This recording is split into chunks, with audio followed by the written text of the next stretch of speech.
Hello friends, welcome to GK mind game. ಪ್ರಶ್ನೆಗಳ ಸಂಪೂರ್ಣ ಮಾಹಿತಿಗಾಗಿ ವಿಡಿಯೋನ ಎಲ್ಲೂ ಸ್ಕಿಪ್ ಮಾಡದೆ ಕಂಪ್ಲೀಟ್ ಆಗಿ ನೋಡಿ. ಇವತ್ತಿನ ಪ್ರಶ್ನೆಗಳಲ್ಲಿ ಮೊದಲನೇ ಪ್ರಶ್ನೆ, ಹೆಚ್ಚಿನ ಮಾತ್ರೆಗಳನ್ನು ಸೇವಿಸುವ ಸಂದರ್ಭಗಳಲ್ಲಿ ಕಿಡ್ನಿ ವೈಫಲ್ಯದ ಸಾಧ್ಯತೆ ಹೆಚ್ಚಾಗಿರುತ್ತದೆ. ಇದನ್ನು ತಪ್ಪಿಸಲು ಏನು ಮಾಡಬೇಕು? ಆಪ್ಷನ್ಸ್: ಎ, ಹೆಚ್ಚು ನೀರು ಸೇವನೆ, ಬಿ, ಮೊಸರು ಸೇವನೆ, ಸಿ, ಒಳ್ಳೆ ನಿದ್ದೆ, ಡಿ, ಸೂರ್ಯನ ಬಿಸಿಲು.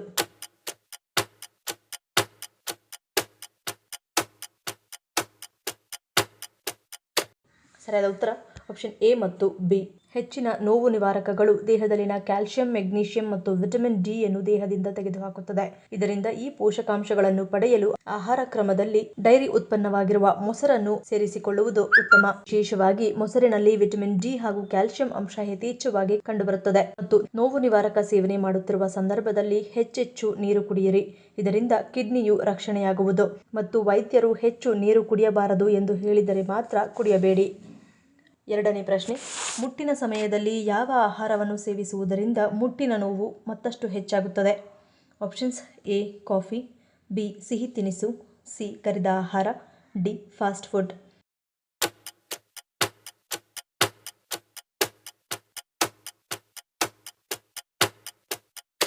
ಸರಿಯಾದ ಉತ್ತರ ಈ ಮೇಲಿನ ಎಲ್ಲವೂ.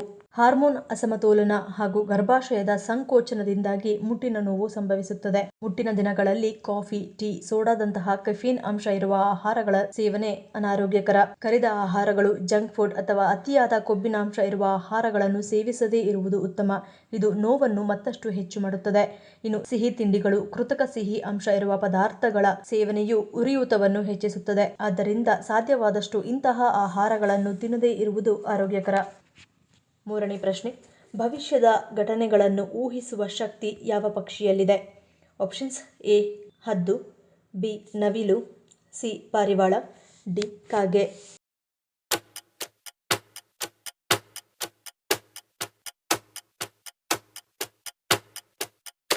ಸರಿಯಾದ ಉತ್ತರ ಆಪ್ಷನ್ ಡಿ, ಕಾಗೆ. ಕಾಗೆಗಳನ್ನು ಅತ್ಯಂತ ಬುದ್ಧಿವಂತ ಪಕ್ಷಿಗಳೆಂದು ಪರಿಗಣಿಸಲಾಗುತ್ತದೆ. ಕಾಗೆಯ IQ ಮಾನವ, ಮಂಗ ಇತ್ಯಾದಿಗಳಿಗೆ ಹತ್ತಿರದಲ್ಲಿದೆ. ಅಷ್ಟೇ ಅಲ್ಲ, ಕಾಗೆಗಳು ಭವಿಷ್ಯದ ಘಟನೆಗಳನ್ನು ಊಹಿಸಬಹುದು. ವಿಶೇಷವಾಗಿ ತಮ್ಮ ಸಮಸ್ಯೆಗಳನ್ನು ಪರಿಹರಿಸಲು ನೆನಪಿನ ಶಕ್ತಿಯು ತುಂಬಾ ಚೆನ್ನಾಗಿರುತ್ತದೆ. ಕಾಗೆ ಯಾವುದೇ ಮುಖವನ್ನು ಗುರುತಿಸುವ ಸಾಮರ್ಥ್ಯವನ್ನು ಕೂಡ ಹೊಂದಿರುತ್ತದೆ.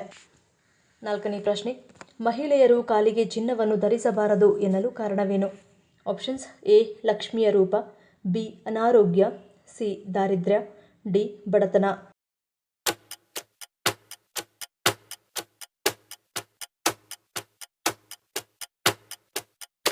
ಸರಿಯಾದ ಉತ್ತರ ಆಪ್ಷನ್ ಎ ಮತ್ತು ಬಿ. ಚಿನ್ನವು ಲಕ್ಷ್ಮೀ ದೇವಿಯನ್ನು ಪ್ರತಿನಿಧಿಸುವ ಲೋಹವಾಗಿದೆ. ಇದನ್ನು ಕಾಲಲ್ಲಿ ಧರಿಸುವುದರಿಂದ ಲಕ್ಷ್ಮೀ ದೇವಿಗೆ ಮಾಡುವ ಅವಮಾನ ಎಂದು ಪರಿಗಣಿಸಲಾಗುತ್ತದೆ. ಹಾಗೂ ವೈಜ್ಞಾನಿಕ ದೃಷ್ಟಿಕೋನದಿಂದ ಹೇಳುವುದಾದರೆ ಚಿನ್ನದ ಆಭರಣಗಳು ಉಷ್ಣತೆಗೆ ಬಿಸಿಯಾಗುತ್ತವೆ. ಅವು ದೇಹವನ್ನು ಇನ್ನಷ್ಟು ಬಿಸಿಗೊಳಿಸುತ್ತವೆ. ಮನುಷ್ಯನ ತಲೆಯು ಸದಾ ತಣ್ಣನೆಯ ಸ್ಥಿತಿಯಲ್ಲಿ ಇರಬೇಕು. ಅದೇ ಪಾದಗಳನ್ನು ಬೆಚ್ಚಗೆ ಇಡಬೇಕು. ಇದರಿಂದ ವ್ಯಕ್ತಿಯ ಆರೋಗ್ಯವು ಅತ್ಯುತ್ತಮವಾಗಿ ಇರುತ್ತದೆ. ಹೆಚ್ಚಾಗಿ ಚಿನ್ನ ಮತ್ತು ಬೆಳ್ಳಿಯ ಆಭರಣಗಳನ್ನು ತಲೆ ಮತ್ತು ಕಾಲುಗಳಲ್ಲೂ ಧರಿಸಲಾಗುವುದು. ತಲೆ ಮತ್ತು ಕಾಲುಗಳಲ್ಲಿ ಆಭರಣಗಳನ್ನು ಧರಿಸಿದರೆ ತಲೆಯಿಂದ ಕಾಲಿನವರೆಗೂ ಏಕರೂಪದ ಶಕ್ತಿಯು ಮೆದುಳಿನಿಂದ ಕಾಲುಗಳವರೆಗೂ ಹರಿಯುತ್ತದೆ. ಹಾಗಾಗಿ ತಲೆಯಲ್ಲಿ ಚಿನ್ನದ ಆಭರಣ ಹಾಗೂ ಕಾಲುಗಳಲ್ಲಿ ಬೆಳ್ಳಿಯ ಆಭರಣವನ್ನು ಧರಿಸಬೇಕು ಎನ್ನಲಾಗುತ್ತದೆ. ಐದನೇ ಪ್ರಶ್ನೆ, ಯಾವ ದೇಶವನ್ನು 1000 ಬೆಟ್ಟಗಳ ನಾಡು ಎಂದು ಕರೆಯಲಾಗುತ್ತದೆ? Options: A, Norway, B, Bharat, C, Rwanda, D, Namibia.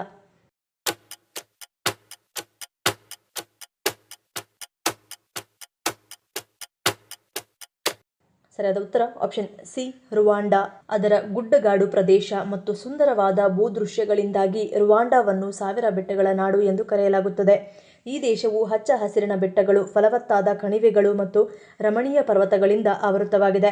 ಇದರ ವಿಶಿಷ್ಟ ಭೌಗೋಳಿಕತೆ ಕಿವು ಸರೋವರದಂತಹ ನೈಸರ್ಗಿಕ ಅದ್ಭುತಗಳೊಂದಿಗೆ ಸಂಯೋಜಿಸಲ್ಪಟ್ಟಿದೆ. ಇದು ನಿಜವಾಗಿಯೂ ಸುಂದರವಾದ ತಾಣವಾಗಿದೆ. ಈ ಸೌಂದರ್ಯವು ರುವಾಂಡದ ಆಕರ್ಷಣೆ ಮತ್ತು ಗುರುತನ್ನು ಪ್ರತಿಬಿಂಬಿಸುತ್ತದೆ. ಎರಡನೇ ಪ್ರಶ್ನೆ, ಆಲ್ಕೋಹಾಲ್ ಸೇವಿಸುವಾಗ ಸೈಡ್ ಡಿಶ್ ತಿನ್ನುವುದರಿಂದ ಏನಾಗುತ್ತದೆ? ಆಪ್ಷನ್ಸ್: ಎ, ರುಚಿ ಹೆಚ್ಚಳ, ಬಿ, ವಾಸನೆ ಕುಂಠಿತ, ಸಿ, ಹೆಚ್ಚು ಸೇವನೆ, ಡಿ, ಮೇಲಿನ ಎಲ್ಲವೂ.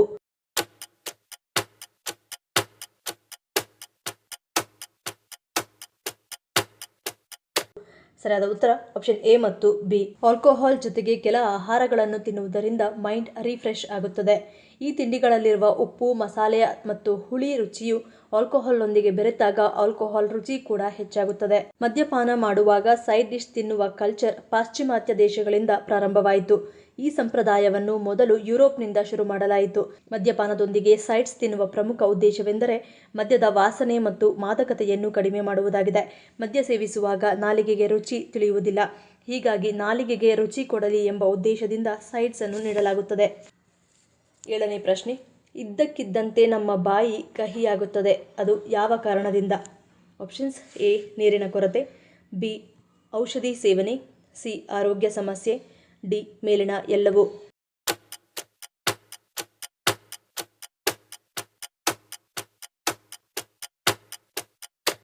ಸರಿಯಾದ ಉತ್ತರ ಆಪ್ಷನ್ ಡಿ ಮೇಲಿನ ಎಲ್ಲವೂ. ಸರಿಯಾಗಿ ನೀರು ಕುಡಿಯದೇ ಇದ್ದರೆ, ಆಂಟಿಬಯೋಟಿಕ್ ಔಷಧಿಗಳನ್ನು ತೆಗೆದುಕೊಂಡರೆ, ಕರಿದ ಆಹಾರ ಪದಾರ್ಥಗಳನ್ನು ಹೆಚ್ಚು ತಿನ್ನುವುದರಿಂದ ಬಾಯಿ ಕಹಿಯಾದಂತೆ ಆಗುತ್ತದೆ.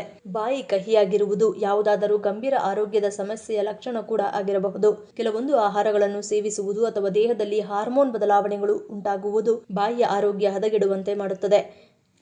8ನೇ ಪ್ರಶ್ನೆ. ಬಟಾಣಿ ತಿನ್ನುವುದರಿಂದ ಯಾವ ರೋಗವನ್ನು ಬರದಂತೆ ತಡೆಯುತ್ತದೆ? ಆಪ್ಷನ್ಸ್ ಎ ಹೃದ್ರೋಗ, B BP, C sugar, D ಮೇಲಿನ ಎಲ್ಲವೂ.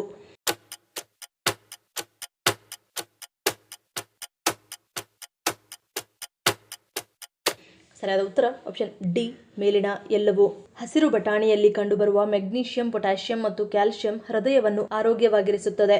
ಹಸಿರು ಬಟಾಣಿ ಅಧಿಕ ರಕ್ತದೊತ್ತಡದ ಸಮಸ್ಯೆಯನ್ನು ತಡೆಯುತ್ತದೆ. ಬಟಾಣಿ ಸೇವನೆ ದೇಹದಿಂದ ಕೆಟ್ಟ ಕೊಲೆಸ್ಟ್ರಾಲ್ ಅನ್ನು ಕಡಿಮೆ ಮಾಡುತ್ತದೆ. ಇದರಲ್ಲಿ ಕಂಡುಬರುವ ಆಂಟಿ ಆಕ್ಸಿಡೆಂಟ್ ಹೃದಯಕ್ಕೆ ಒಳ್ಳೆಯದು ಎಂದು ಪರಿಗಣಿಸಲಾಗಿದೆ. ಇನ್ನು ಮಧುಮೇಹಕ್ಕೆ ಪ್ರಯೋಜನಕಾರಿ. ಹಸಿರು ಬಟಾಣಿಗಳು ರಕ್ತದಲ್ಲಿನ ಸಕ್ಕರೆಯನ್ನು ನಿಯಂತ್ರಿಸುವ ಕಡಿಮೆ ಗ್ಲೈಸೆಮಿಕ್ ಸೂಚ್ಯಂಕವನ್ನು ಹೊಂದಿವೆ. ಹಸಿರು ಬಟಾಣಿಯಲ್ಲಿ ಕಂಡುಬರುವ ಪ್ರೋಟೀನ್ ಮತ್ತು ಫೈಬರ್ ರಕ್ತದಲ್ಲಿನ ಸಕ್ಕರೆಯನ್ನು ಬೆಳೆಯಲು ಬಿಡುವುದಿಲ್ಲ. ಹಸಿರು ಬಟಾಣಿಯಲ್ಲಿ ವಿಟಮಿನ್ ಬಿ, ಎ, ಕೆ ಮತ್ತು ಸಿ ಇದ್ದು ಇದು ಮಧುಮೇಹದ ಅಪಾಯದಿಂದ ಜನರನ್ನು ರಕ್ಷಿಸುತ್ತದೆ. ಇದಿಷ್ಟೇ ಅಲ್ಲದೆ ಬಟಾಣಿಯು ಕಣ್ಣುಗಳು ಮತ್ತು ಮೂಳೆಗಳ ಆರೋಗ್ಯಕ್ಕೂ ಹೆಚ್ಚು ಪ್ರಯೋಜನಕಾರಿಯಾಗಿದೆ. 9ನೇ ಪ್ರಶ್ನೆ. ಯಾವ ದೇವಾಲಯದ ಹೊರಗೋಡೆಗಳಲ್ಲಿ ಸಂಪೂರ್ಣವಾಗಿ ರಾಮಾಯಣವನ್ನು ನಿರೂಪಿಸಲಾಗಿದೆ? Options A Kalaseshwara, B Meenakshi, C Hazararama, D Arunachaleshwara.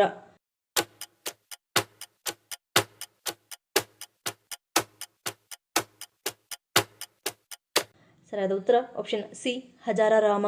ಹಂಪಿಯ ಪ್ರಸಿದ್ಧ ದೇಗುಲಗಳಲ್ಲೊಂದಾದ ಅಲ್ಲಿನ ಹಜಾರಾರಾಮ ದೇವಾಲಯವು ಶ್ರೀರಾಮ ಮತ್ತು ಶ್ರೀಕೃಷ್ಣನ ಕಾಲದಲ್ಲಿ ಇದ್ದವು ಎನ್ನಲಾದ ಹಲವಾರು ಐತಿಹಾಸಿಕ ವಸ್ತುಗಳು ಮತ್ತು ಪಳೆಯುಳಿಕೆಗಳು ಇಲ್ಲಿ ಇರುವುದರಿಂದ ಈ ದೇವಾಲಯವು ಜನಪ್ರಿಯತೆಯನ್ನು ಗಳಿಸಿದೆ. ಈ ದೇವಾಲಯದ ಹೊರಗೋಡೆಗಳಲ್ಲಿ ಸಂಪೂರ್ಣವಾಗಿ ರಾಮಾಯಣವನ್ನು ನಿರೂಪಿಸಲಾಗಿದೆ. ಇದನ್ನು ಪುರಾತನ ವಸ್ತುಗಳಿಂದ ಕೆತ್ತಲಾಗಿದೆ ಮತ್ತು ಅಲಂಕರಿಸಲಾಗಿದೆ. ಈ ನಿರೂಪಣೆ ಭಗವಾನ್ ಶ್ರೀರಾಮನ ಕಥೆಯನ್ನು ಸುಂದರವಾಗಿ ಹೇಳುತ್ತದೆ. ಈ ದೇವಾಲಯದಲ್ಲಿ ಇರುವ ಪಳೆಯುಳಿಕೆಗಳು ಮತ್ತು ಪುರಾತನ ವಸ್ತುಗಳು ಇಡೀ ಭಾರತದಲ್ಲಿ ಕಂಡುಬರುವ ಅಪರೂಪದ ವಸ್ತುಗಳು ಎಂದು ಹೇಳಲಾಗಿದೆ. 10ನೇ ಪ್ರಶ್ನೆ. ವಿಶ್ವದಲ್ಲೇ ಅತಿ ದೊಡ್ಡ ಎದೆಹಾಲು ದಾನಿ ಎಂಬ ಹೆಗ್ಗಳಿಕೆಗೆ ಪಾತ್ರರಾಗಿರುವ ಮಹಿಳೆ ಯಾವ ದೇಶದವರು? Options A Bharat, B America, C Japan, D Sri Lanka.